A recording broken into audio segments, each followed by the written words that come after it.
thank you very much for the opportunity to speak here this evening. My background is in general practice and public health, where I had a particular interest in environmental public health issues. I now run an environmental charity, but earlier on this year I was working at Scottish Government looking at health protection priorities in relation to extreme weather events.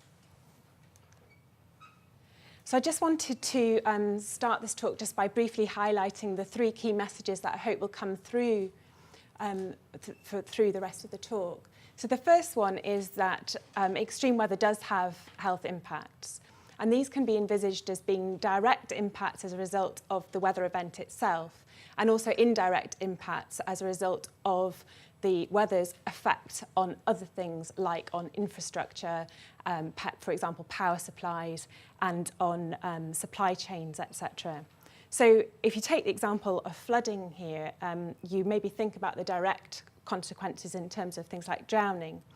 But if we recall Hurricane Katrina, there were deaths here as a result of the flooding with the drowning, but as a result of changes to lack of medical supplies reaching people, there were incidents of people dying because they didn't receive insulin or didn't receive their oxygen therapy. And similarly, down in Somerset earlier on this year, when there were power cuts to people's homes, some people resorted to using diesel generators to pump out the water from their homes. And unfortunately, if you use a diesel generator and the diesel doesn't combust properly in a non-ventilated space, you will get carbon monoxide released, and this can cause carbon monoxide poisoning and fatalities. So there's just to say that the impacts are much, much wider than you might first think. The second point is that extreme weather events don't affect everybody equally, and your vulnerable populations are going to be much more affected by this. And we could think about that in terms of your exposed populations in terms of geographical exposure, and then state vulnerabilities in terms of things like ability to have the infrastructure to respond to and prepare for emergencies, thinking about things like resources as well. And then within populations, you'll have people who are more vulnerable to the effects of extreme weather, whether as a result of their age or through income inequalities and difficulties evacuating if people are more dependent than others. So the final thing that I want to bring up today is that we can go some way to reducing health risks by doing emergency planning and through climate change adaptation. And I hope to illustrate this by discussing heat, cold, and flooding. So we've talked already about the summer heat wave in Northern Europe in 2003 and the excess deaths from that. So why do people die from heat exposure?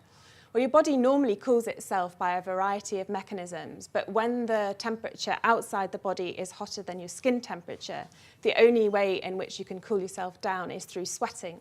So anything that impairs your body's ability to sweat, for example, wearing tight-fitting clothing or being dehydrated or taking certain medications, will make your core temperature rise because you're not able to cool down any other way. And your thermoregulation is controlled by your hypothalamus. And anything, as you get older, your hypothalamus is thought to not function so well, and also in certain chronic ill conditions as well. So these will also increase vulnerability to heat. Young children as well have very high metabolic rates, and they have a reduced ability to sweat, so they're also much more vulnerable to the effects of dehydration. So all of these things can lead your body's temperature to increase and cause heat stroke, but actually in terms of causes of death, direct impacts will be much more about cardiovascular deaths and respiratory deaths, and as David said, these are increased if particulates and air pollution in poor air quality, these deaths will increase. But as well as these direct impacts, you might also want to think about the indirect impacts of heat waves. And of course, it can affect things like transport networks as well. But in addition, perhaps in the UK, we might also think about behavioural changes that people exhibit during the heat. So whilst we might think of drowning as being a flooding issue, actually the number of deaths from drowning is really very high during the summer months.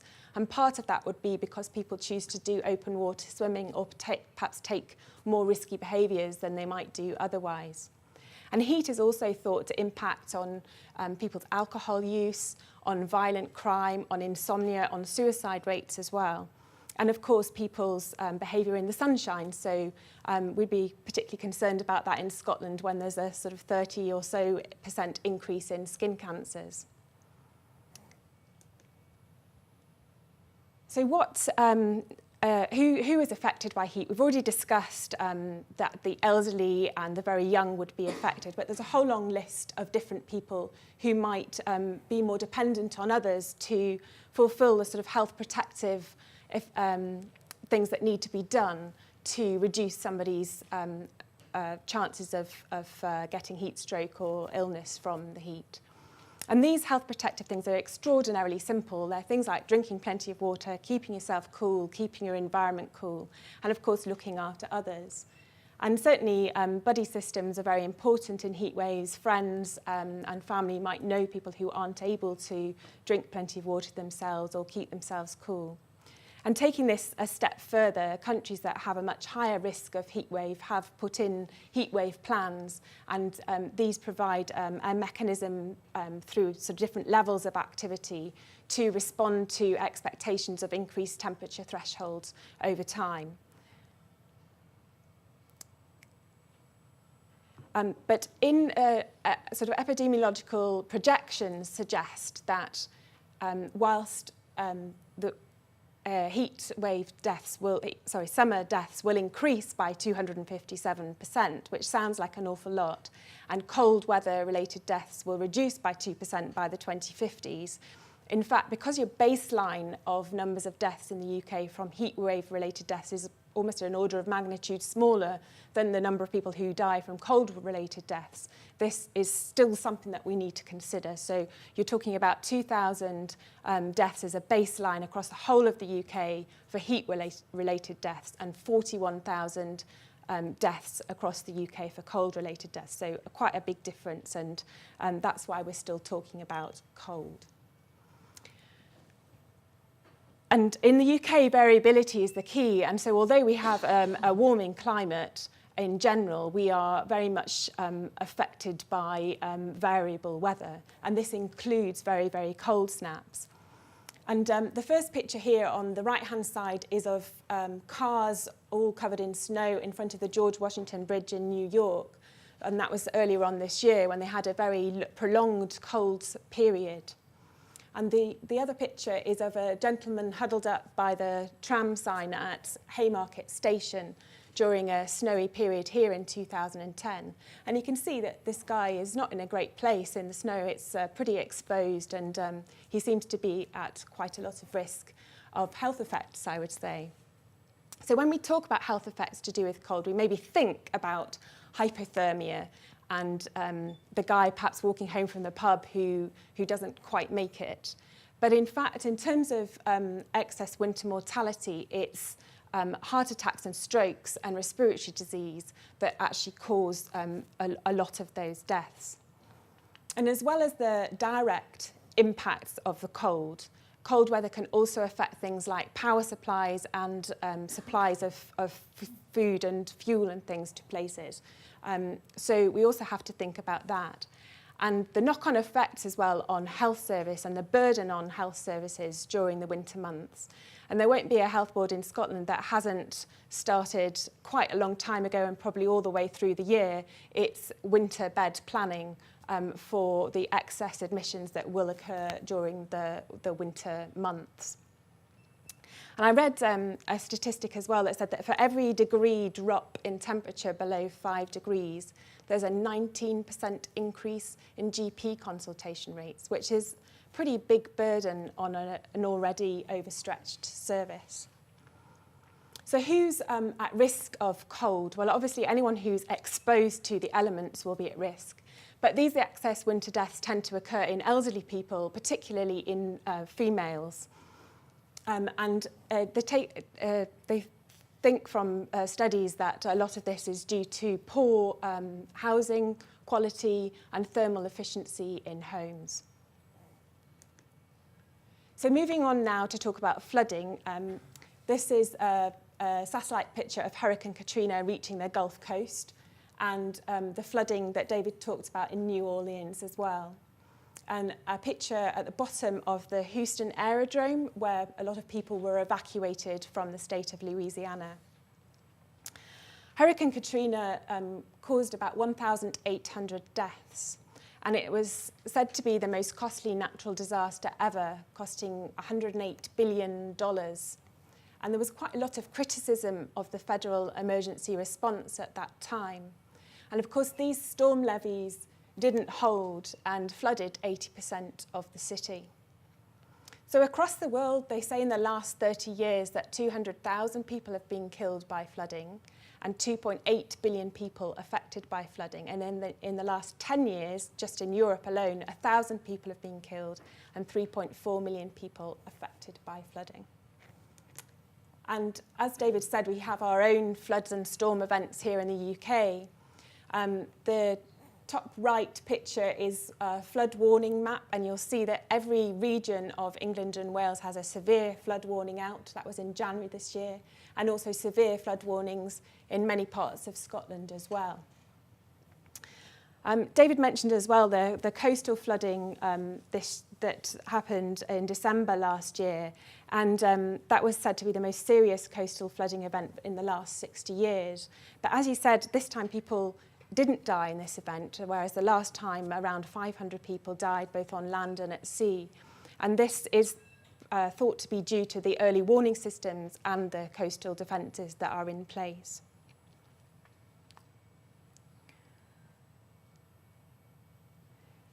So in terms of deaths from flooding, 2/3 of deaths are thought to be due to drowning and 1/3 of the deaths from physical injury and heart attacks.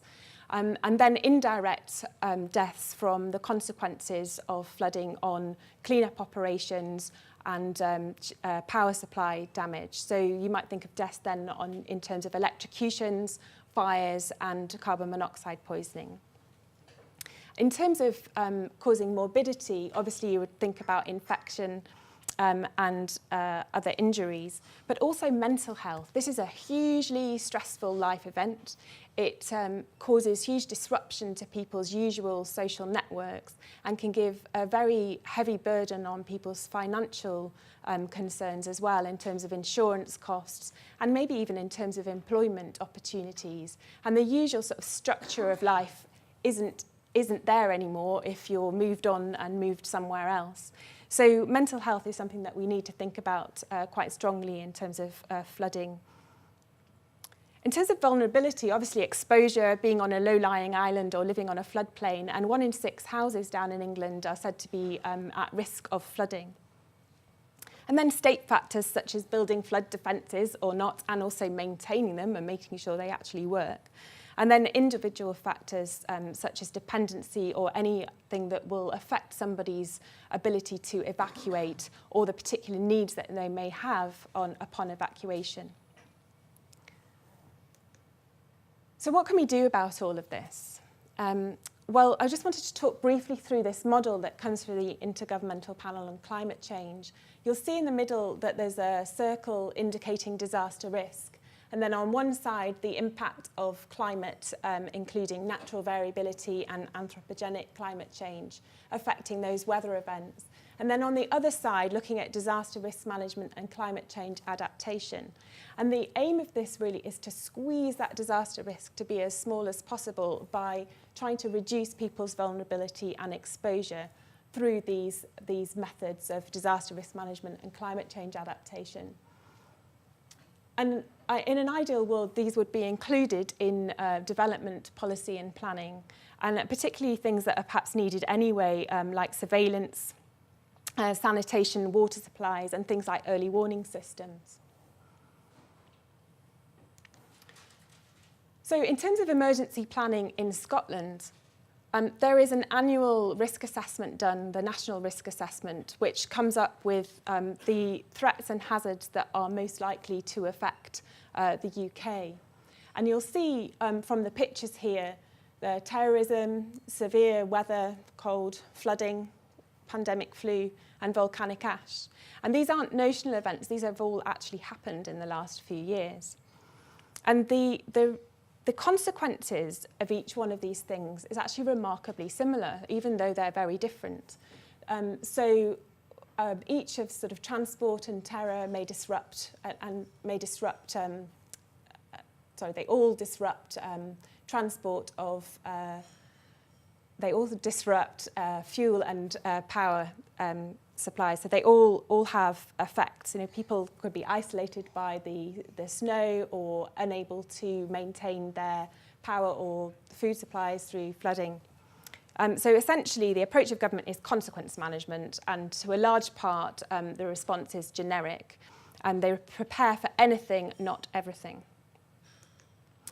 So moving on, the Civil Contingencies Act actually governs most of this legislation, and Category 1 responders are all of these people, and they have a duty to prepare for, to respond to, and to recover from any emergencies.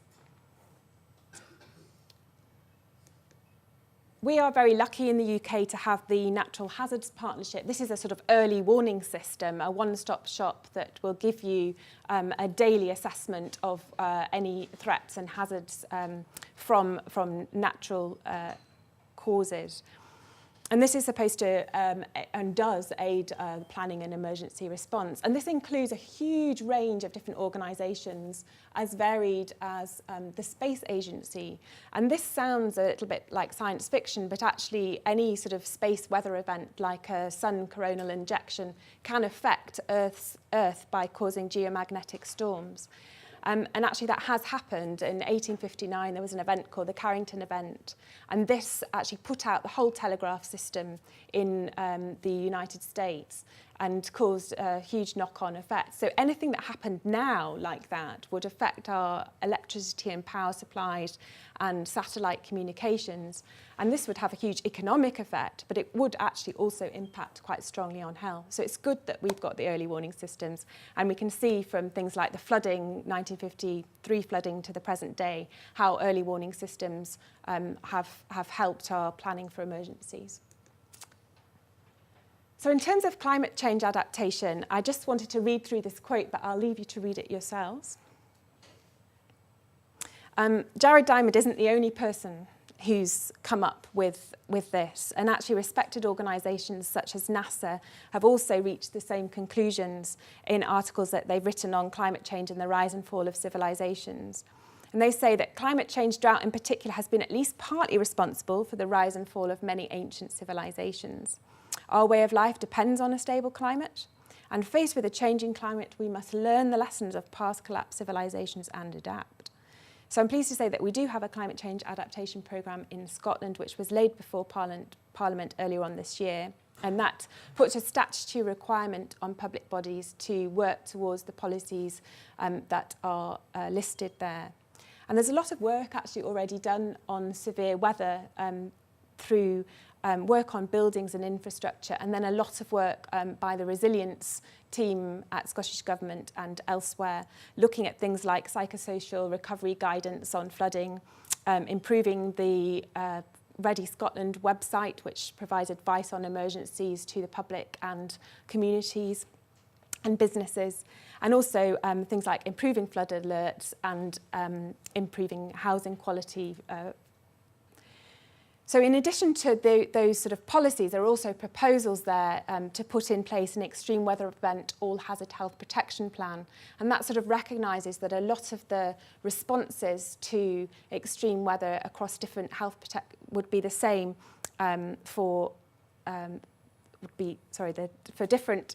the responses to different different hazards would be the same for health protection in terms of finding out who the vulnerable groups are, putting in surveillance and indicator systems. So I wanted to end on a positive message. We know that extreme weather does have an impact on health, both direct and indirect impacts. And so we know what the risks are, and we know that certain groups are more vulnerable to extreme weather and health risks. But I suppose the question is, are we able to reach those groups to ensure that they are catered for in the event of an extreme weather event? And finally, that emergency planning and adaptation can go some way towards reducing people's risk from this. But all of this requires funding and implementation. It needs multidisciplinary cooperation, and so there isn't really any quick fix. I think there are 193 member states of the United Nations, and many of them will experience much worse extreme weather events than we do here in the UK. But the question is, do they have the funding to be able to respond to those?